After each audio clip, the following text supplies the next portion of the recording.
নমস্কার। আজকে যেটা নিয়ে আলোচনা করব সেটা হচ্ছে সান্দ্রতা বা ভিসকসিটি। এটা অ্যাকচুয়ালি প্রবাহীর একটা ধর্ম। প্রবাহীর ধর্ম নিয়ে আলোচনা করতে গেলে প্রথমেই প্রবাহী নিয়ে একটু আধটু কথা বলে দিতে হয়। অবশ্যই এটা প্রথম চ্যাপ্টারের প্রথম দিকেই আলোচনাটা করেছি অলরেডি। প্রবাহী হচ্ছে সেই সমস্ত পদার্থ যে পদার্থগুলো সামান্য স্পর্শকীয় বলের প্রভাবে গড়িয়ে যায়। যেমন আমি যদি বলি যে একটা ডাস্টারকে হাতে রেখে যদি আমি হাতে রেখে জাস্ট এভাবে যদি ঠেলে দিই, এটা কি গড়িয়ে যাবে? সামান্য, কিন্তু স্পর্শকীয় বলের প্রভাবে কিন্তু গড়িয়ে যাচ্ছে না। স্পর্শকীয় বল বলতে এর ট্যানজেন্ট বরাবর, একেবারে উপরে স্পর্শতল বরাবর যে বল প্রযুক্ত হবে সেই বলের প্রভাবে গড়িয়ে যাবে, সেগুলো হচ্ছে প্রবাহী। প্রবাহী দুটো টাইপের, একটা হচ্ছে গ্যাসীয় পদার্থ, একটা হচ্ছে তরল পদার্থ। এবং গ্যাসীয় তরল সমস্ত রকম পদার্থের মধ্যেই এই সান্দ্রতা বা ভিসকসিটি ব্যাপারটাকে লক্ষ্য করা যাবে। এটা অ্যাকচুয়ালি আমাদের কঠিন পদার্থের ক্ষেত্রে আমরা যে ঘর্ষণ বলটাকে অনুভব করে থাকি, সেই ঘর্ষণ বলেরই একটা প্রতিরূপ বলতে পারি, যেটা শুধুমাত্র প্রবাহীর ক্ষেত্রেই দেখতে পাওয়া যাবে, ক্ষেত্রে থাকছে না। একটু বিষয়টা আলোচনা করে দিই। মনে করো এইটা হচ্ছে একটা পাইপ, যার ভিতর দিয়ে একটা প্রবাহী প্রবাহিত হচ্ছে। সাধারণ ভাবে তুমি ধরে নিতে পারো যে এর মধ্যে জল প্রবাহিত হচ্ছে। এর ভিতরে আমি চারটে বিন্দু নিলাম, আচ্ছা ওগুলো থাক। এই বিন্দুতে মনে করা যায় কোন একটা নির্দিষ্ট মুহূর্তে তরলের বেগ হচ্ছে এদিক থেকে এদিকে, এবং তার বেগের মানটা হচ্ছে ভি। এখানে আসার পর সে বেগের মানটা চেঞ্জ করে গেছে। কারণ চেঞ্জ করেছে কি কারণে? এই পাইপের প্রস্থচ্ছেদের ক্ষেত্রফলটা এখানে কিন্তু সেটা ছোট বড় হয়ে গেছে, চেঞ্জ করে গেছে। এখানে বেগের মানটা হচ্ছে ভিবি, সিতে আসার পর সেটা হয়ে গেছে আবার ভিসি, ডিতে যে ভিডি, এবং পরবর্তী ক্ষেত্রে এটা হয়েছে। এখন যে মুহূর্তে আমি মানগুলো দেখলাম, সেই মুহূর্তে প্রত্যেকটা মানকে দেখে নিলাম। ঠিক তার পরের মুহূর্তে কি হবে? এখানে যে কণাটা গতিশীল অবস্থায় ছিল, সে ভি এ গতিতে এখান থেকে এখানে সরে যাবে। যখন এ থেকে বি বিন্দুতে এসে সে পৌঁছাবে, তখন তার বেগের মান এবং দিক দুটোই পরিবর্তন করে ভি বি মান এবং দিক পেয়ে যাবে। অর্থাৎ একটা কণা যখন এখানে আছে তখন তার বেগ হচ্ছে ভি, এবং এইদিকে দিক যখন সেখানে এসে যাচ্ছে ভিবি, এবং এদিকে দিক যখন সেখানে এসে যাচ্ছে ভিসি, এরকম এদিকে দিক ভিডি এবং এদিকে দিক। তাহলে ব্যাপারটা কি হচ্ছে? যে কোণায় আসুক না কেন এখান থেকে এদিকে, সে এখানে আসার পর এই বেগ, এখানে আসার পর এই বেগ, এখানে আসার পর এই বেগ, এখানে আসার পর এই বেগ হয়ে যাবে। তাহলে তার বেগের মানের কোনরূপ কোনো পরিবর্তন হবে না। কোন একটা বিন্দুতে যদি আমি বলতে চাই বেগের মানের কোনরূপ কোনো পরিবর্তন হবে না, বেগের দিকের কোনরূপ কোনো পরিবর্তন হবে না। মোদ্দা কথা আমরা যদি দেখতে পাই, দেখবো যে কোন একটা নির্দিষ্ট রেখা বরাবর সে কিন্তু বেরিয়ে আসছে। এই যে কোণাটা বেরিয়ে আসবে, সে একটা নির্দিষ্ট রেখা বরাবর বেরিয়ে আসবে। এখান থেকে যে কোণাটা এখানে ঢুকবে, সে ডেফিনেটলি এদিকে বেরিয়ে আসবে, এবং তার পরবর্তী যে কোণা আমার এই পথে ঢুকবে, সে ডেফিনেটলি এই পথে বেরিয়ে আসবে। তাহলে এই কোণাটা একটা গতিপথে একটা রেখা পেয়ে যাব। এই রেখাটাকে আমরা বলি হচ্ছে ধারারেখ বা স্ট্রিম লাইন। এবং যে গতিতে, যে ক্ষেত্রে এইরকম একটা রেখা কল্পনা করা যাবে, সেই প্রকার গতিকে আমরা বলবো ধারারেখ গতি।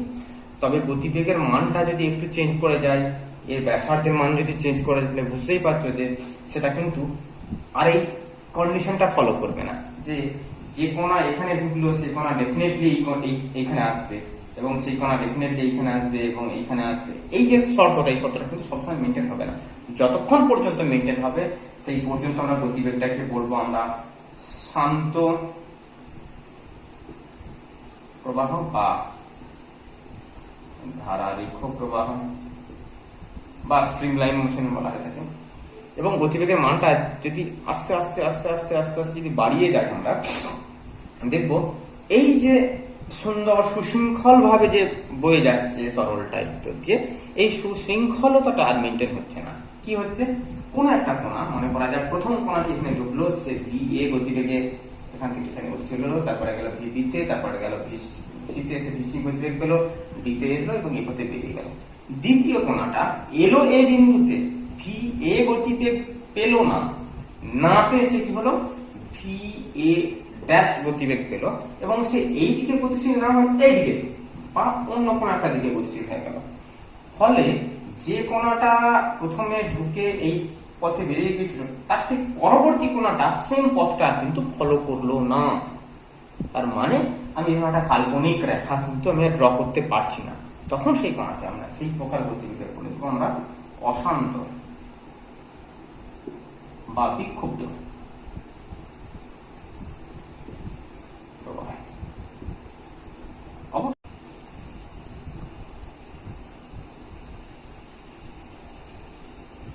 শান্ত প্রবাহ এবং অশান্ত প্রবাহ নিয়ে আলোচনা করছিলাম। শান্ত প্রবাহ অশান্ত প্রবাহের মাঝামাঝি একটা গতিবেগ থাকে, যে গতিবেগের থেকে বেশি হয়ে গেলে সেটা হচ্ছে অশান্ত প্রবাহ হয়ে যায়।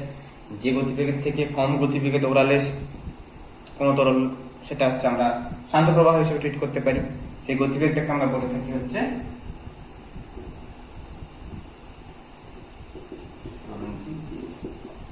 সন্ধিবেগটা নির্ভর করে কোনো তরলের ঘনত্ব, তার সান্দ্রতাঙ্ক ব্যাপারটা নিয়ে এই চ্যাপ্টারে আমরা আলোচনা করব।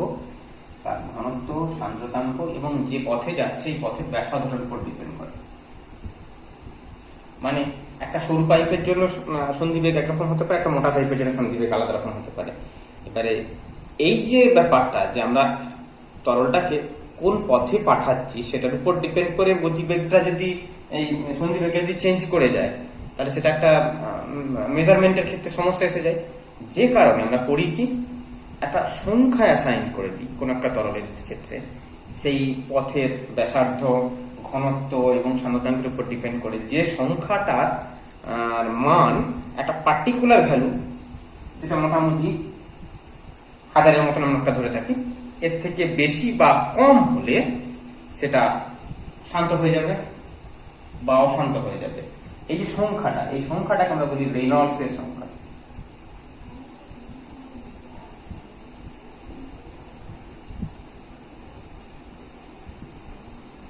এই সমস্ত বিষয় নিয়ে ক্লাস 9-এ খুব বেশি আলোচনা নয়, মোটামুটি তোমাদের এই সন্ধিবেগ পর্যন্তই আলোচনাটা রয়েছে, যে কারণে তোমরা এই সন্ধিবেগ পর্যন্তই দেখবে।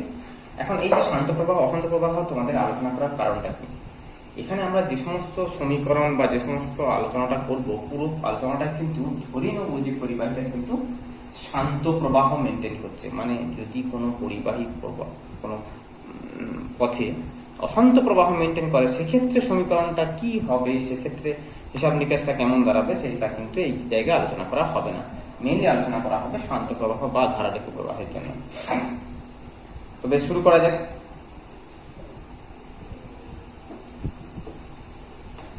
এখানে একটা ব্যাপার এই জায়গাতেই বলে রাখাটা দরকার যে ধারারেখ যেটা বললাম, এই ধারারেখার কয়েকটা বৈশিষ্ট্য দেখবে তোমাদের মাঝে মধ্যে জিজ্ঞাসা করা হয় যে ধারারেখাগুলো বৈশিষ্ট্য কি।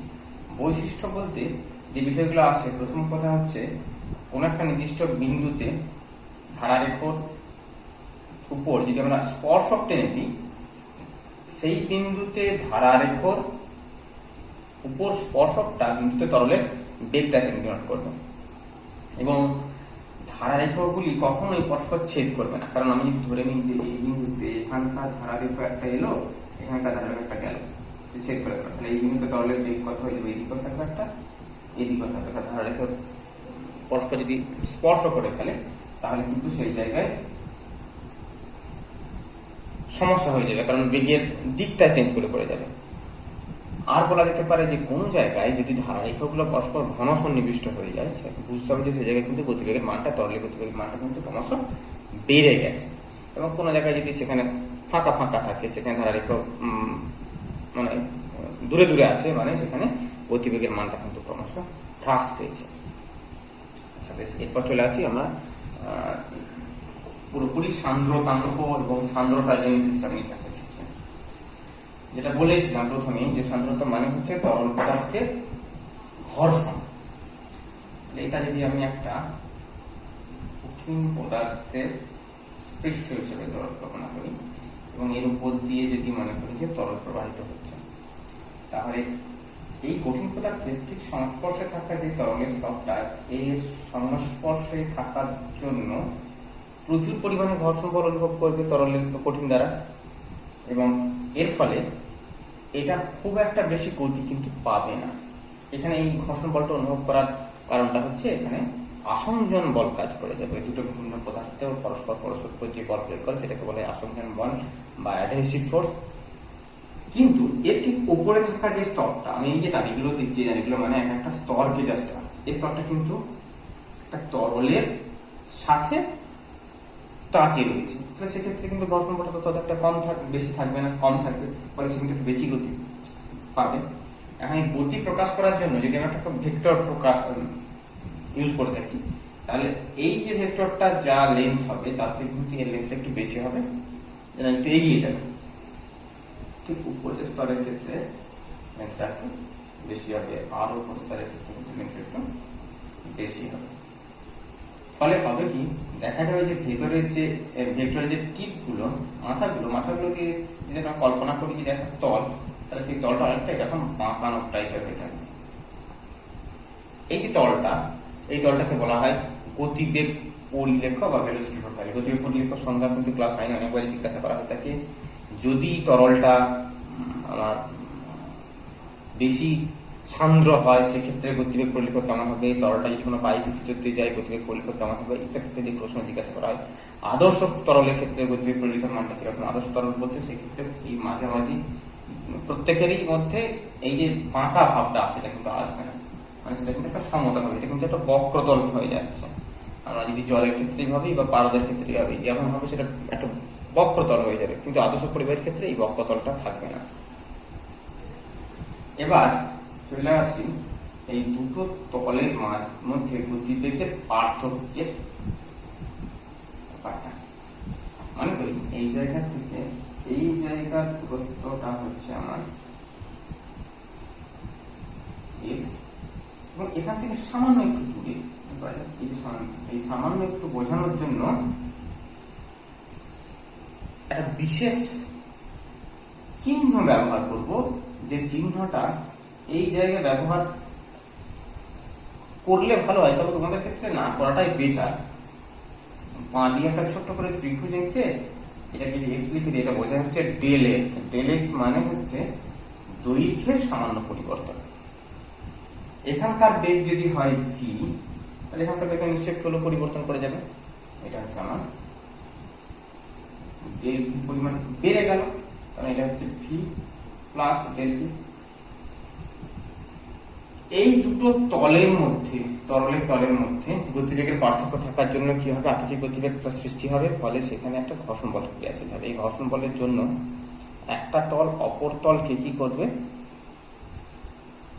একটা স্পর্শকীয় বল প্রয়োগ করবে। এই যে স্পর্শকীয় বলটা, সেটাকে যদি বলি আমি এফ, এই এফটা নির্ভর করে অনেকগুলো রাশির উপর। প্রথম কথা, এই দুজনকার মধ্যে গতিবেগের যে পরিবর্তন হচ্ছে দুটো তলের মধ্যে, এই গতিবেগের পরিবর্তনের যে হারটা, এটাকে বলা হয় নতি, del V by del X. তার উপর আর কি নির্ভর করবে, এই যে তলটা, এই তলটার ক্ষেত্রফলটার উপর।